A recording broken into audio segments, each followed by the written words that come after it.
Hi guys, it's Jude here. I am the Pretty Coach. I offer mobile spiritual and beauty services. If that's something that you might be interested in, go check out my website, theprettycoach.com, either now or at the end of the video, okay? Today we're going to be talking about the benefits of being sure of yourself, okay? In this video, I go a little bit into zodiac signs, just a little, specifically the sign of Leo, because Leo is most notable for being self-assured and self-possessed and confident in oneself, okay? But I feel that Leo is that way because they are sure of themselves and they know who they are. And that is where their confidence lies. And this is something that every sign can take away from the sign of Leo, just as we have so many other beautiful traits that we can take away from every other sign. Okay? Who knows? This may kick off a series about strengths of the signs. Let me know if that'd be something you'd be interested in commenting below. Okay, without further ado, Daria is awake. I'm gonna go ahead and end this intro here. Let's get into it. I'm sorry about that. I was interrupted by a phone call. But anyways, all in all, okay, just to get to the point, it's important for you to know who you are, both your light side and your and your shadow side. That way, no one can put their emotional debris, their emotional baggage, and the way that they responded or the way that they chose to act and maybe even lash out at you on you. Okay? It doesn't have to be that on you at all. It could be something that you observed about their interactions with other people. People, if you allow them, will put their shit emotionally on you if you're not careful. And I think that I really want to say this message to anybody who's considered a healer and an empath, because I feel like we are the people who will do these deep dives within ourselves, maybe after blow-ups between family members, friends, co-workers, whatever, even people that we don't know. You will go and you'll be wondering, did I do something wrong? Was that on me? You'll be trying to figure out who was at fault because you really want to bring justice to a situation. Well, sometimes it's not you. Sometimes it really is the other person, and it's more so their triggers, it's their traumas. It can literally even be just their feelings, which may pass, okay? Which could pass.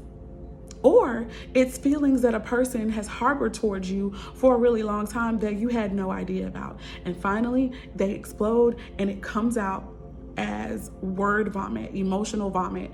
And you are left like, what the heck happened? And where did this come from? That is not on you. And I'm not saying that you may not have had a part somehow in this person's emotional outburst, but I still feel like at the end and the beginning of every day, each and every one of us are personally responsible for how we respond to literally any form of communication, nonverbal, verbal, body language. We are responsible for how we act. Yeah, we can say, I was responding to what you did, but at the end of the day, it takes someone with discipline, or even choosing in a moment, or in choosing in each moment how they're going to respond to different stimuli. So either you're going to blow up on someone, or you'll try to find out, hey, what's going on here? What happened? Why did you respond like this? Or what did you mean by this when you said A, B, and C, and D? I feel like when a person is not looking for clarity and they think that they know about something, or if they're in such an emotionally low place that they're looking to lash out on someone, or blame someone else about really what's going on with them, they will twist words. They will literally, they don't even have to twist your words. They just will respond and react off of something that you say or do, or not say and not do, according to how they feel, which doesn't actually have to be the truth about what you meant about any given thing. So I hope that makes sense. This is why it's imperative for you to know who you are, for you to know what you meant, for you to stand on those things and not be wavered by somebody else's perception of what you said or how you acted. And also, one more thing, if a person is not open and if they're not willing to hear your discourse about where you were coming from about a scenario, then it is wise to just back away and leave that person alone, because at that point, there's nothing that you can do or say, and it's really not even about you, it's more so about that person. So even if it is about you in their mind, if there's nothing you can do to salvage the connection, then you have to let it go, because I don't see anything good coming from a scenario where a person is not interested in your perspective and what you meant.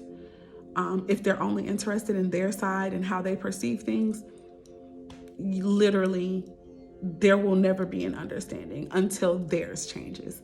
So I want to say, I hope that made some sense. I didn't really get a chance to preface that video because I was coming back after being interrupted. But I hope, all in all, it's important for you to know who you are and not to just take someone's emotional throw up and their emotional shortcomings, even, because it's a shortcoming for a person not to be able to handle and deal with their own emotions and work through that. It's a shortcoming, in my opinion. I'm not a super professional. I'm just a person who's dealt with people.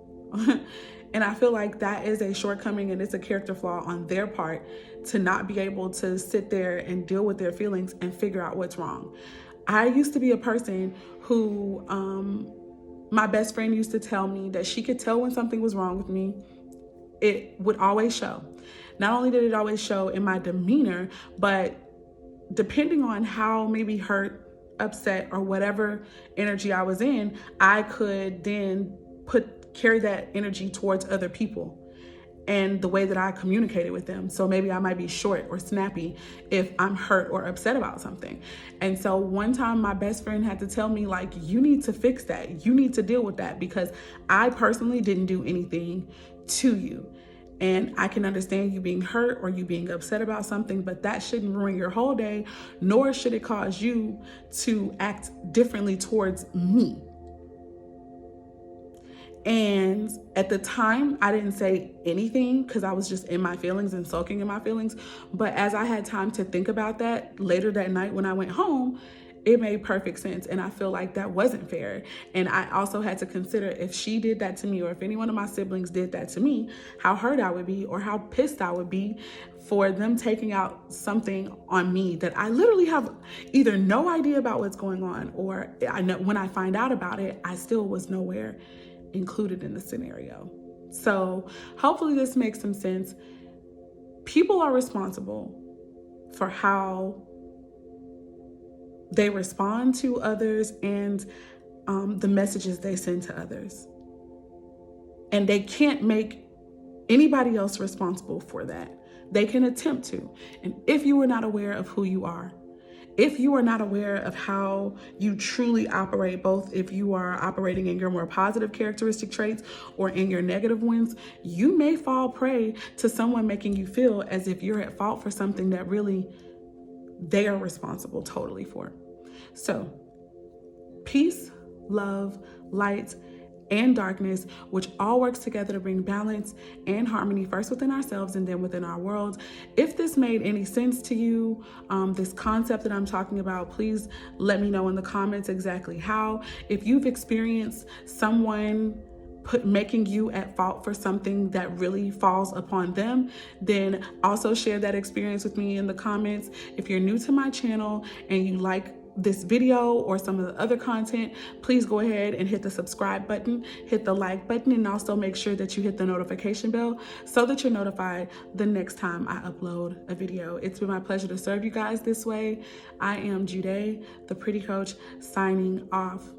Okay, I also have a website, guys, for miscellaneous things that I offer. I do offer one-on-one personal consulting. I offer spiritual and divinatory coaching as well. So if this is something that you're interested in, be sure to look at theprettycoach.com. Bye.